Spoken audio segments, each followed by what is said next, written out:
Mr. Hudson, I think I see you over there, good sir. It has been too long. Welcome back, boys and girls, Mr. Hudson, to our first in a long time SEL Book of the Month book chat with Mr. Hudson and myself, Mr. Bland. Mr. Hudson, how you doing over there? Doing great on this fine, beautiful day. It is a beautiful day, boys and girls. We have the stars behind us, but fear not, it is not nighttime. It is daytime. We are at school, and I wish I could be in the same room as Mr. Hudson, but we wanted to make sure that we could socially distance and take our masks off because we have such important things to talk about today. But before we begin, Mr. Hudson, I noticed that you and I are both wearing blue shirts today on this wonderful day. Why is that? Well, we are a No Place for Hate school, and we are wearing blue today for anti-bullying, making sure that we take care of one another. We're not saying mean things. We're using kindness. We're taking care of people when we see them being harmed or people saying hurtful things to them, and just all around against bullying, because there's no place for bullying at Morris Brandon. No place for hate. Well, Mr. Hudson, we have an awesome SEL Book of the Month brought to us by our social and emotional learning team in Atlanta Public Schools. And this month, we are reading Say Something, The World Needs Your Voice by Peter Hamilton Reynolds. And what an awesome book this was. It does not take very long to read, but the message is poignant and important and something that I think our students are really going to learn from, Mr. Hudson. I totally agree. And I can tell you that as I was reading this book, I was excited because it's one of those books that can provoke a lot of discussion in class, but it's also a book that really teaches us to do something to help one another and to help our neighbors, help our classmates, and make sure that we're using our voice in a positive manner, impact the world in a positive way, and help everyone to grow and just be better people.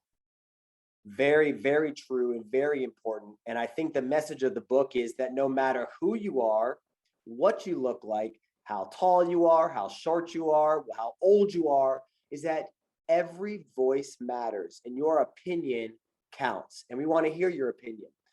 As a matter of fact, one of my favorite lines in this story, Mr. Hudson, is you don't have to be loud. Powerful words can be a whisper. You can say something in many ways, with words, with actions, with creativity. What do you think that means? So when we say something with our words, with our actions, or through creative expression, you don't have to be loud to get your point across. You don't have to scream it. You don't have to yell it.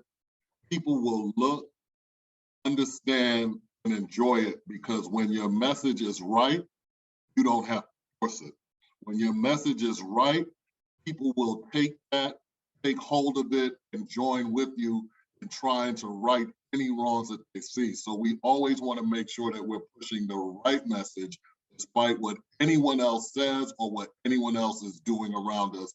Push the right message, and you don't have to be forcible with that. You bring a good point, Mr. Hudson. You talk a lot about actions, right? And your actions can speak for you. So is it possible to say something without actually saying something?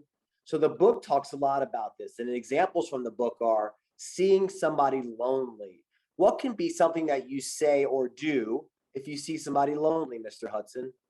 Well, I've seen it happen at Brandon, and when I saw it, I was very proud. A new student sitting by themselves in the cafeteria, and a student that has been here with friends, it's one or two of his friends, and they say, hey, let's go over and sit with the new person. And they go over, they sit down, they have a conversation, and they kind of bring them into the fold with them and introduce them to new friends. That's a serious action. It's a very great form of kindness that we can show, and it wasn't hard. It's just including someone that was lonely, and you could change a person's entire day just by doing something that simple. Yeah. The book talks about if you see an empty lot, we'll plant some flowers in there. That's saying something. That's doing something. That is your action. Another one is if you see somebody being hurt, say something, do something, right? No more hurting people, peace. That's a sign out of the book. Well, I think it's really important that students speak out for what they believe is true and for what they believe is right. Now, our teachers should be encouraging this, boys and girls, and you may not know this, but our teachers have 6 equity dispositions they want to encourage our students, our staff, and our school to hold tight to. And one of those is encouraging students to exercise their voice in the promotion of social change. So that means, boys and girls, if you feel like something is wrong, speak out about it. Okay? If you feel like something needs change, be the voice that brings that change. But one of the things that we want to do as a school and as our teachers and as our community is to not stifle your voice, to not stop your voice, but allow you a platform to speak up and be able to speak about what you feel is important, what you feel like may need change, and what you feel like is right. And I second that wholeheartedly. If you see something that's wrong, all the students here know that Mr. Bland and I, we keep open doors. And that literally means if our door is open, you stop by and you say, hey, may I speak to Mr. Hudson? And any issue that you may see someone being treated unfairly. You may think that something that you see in the school is not right or not fair. We want to hear your voice because that expression and that openness is the only way that we can change something that is not right or just for students. So one of my favorite lines about the book, Mr. Hudson, and you put it right here on this slide, is that some people find it easier to say something than others, but everyone has something to say. And I think that is so, so important because we are encouraging our students to speak out, to take action, to use their voice, obviously in a positive way. But for some people, it's not that easy, right? So what do you think this line means, Mr. Hudson? It takes a lot of courage to step up and say when you see something that's not right.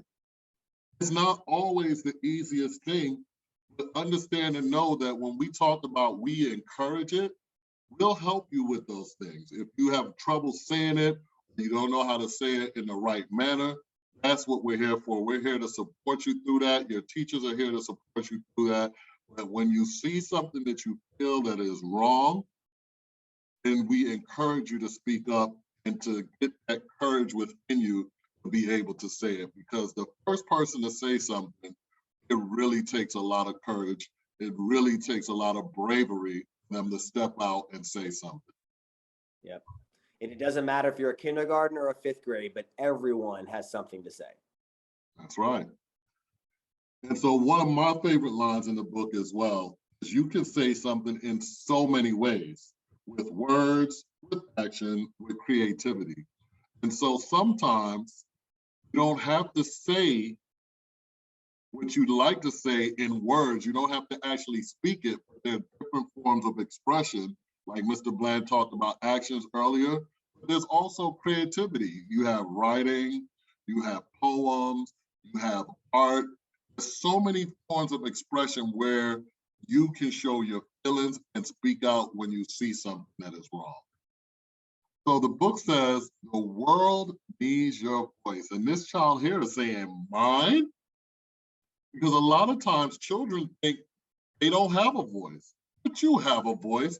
You have a voice as a student here at Morris Brandon, and we encourage you once again to use your voice, whether it is in word, in deed, or in your creativity. So it doesn't need to be perfect. A lot of times people sit back, oh, well, I don't want to say anything because they're trying to search out the right words.